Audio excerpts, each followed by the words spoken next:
नमस्ते दाइ म त आएँ नि त के आइक्यो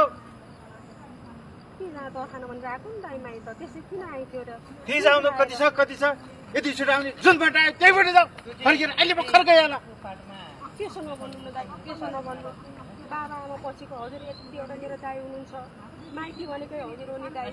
मेरो दाइ दिदी भाउजू अनि दाइ भाइ चाहिँ पनि हजुर हो नि दाइ मेरो त माइती हजुर हो नि यस्तो नभन्नु दाइ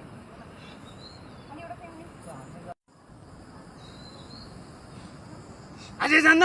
छिटो गइहाल निस्केर गइहाल अहिले भर्खर त्यसो नभन्नु नि दाइ मेरो हजुर बाइक पोसेर मेरो सबै थोक हजुर हो नि मेरो माइती सबै थोक हजुर हो नि दाइ त्यसो नभन्नु न नरिसाउनु नि दाइ प्रेसर बढ्छ त फेरि तपाईँलाई भनेको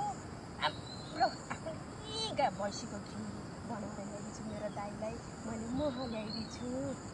नरिसाउनु नि दाइ मेरो बहिनीले यस्तो माया गरेर कोसेली लिएर आएको यो भन्दा मिठो कहाँ पाउने स्याबास मेरो आऊ पनि घरतिर जाऊ आऊ घरतिर जाऊ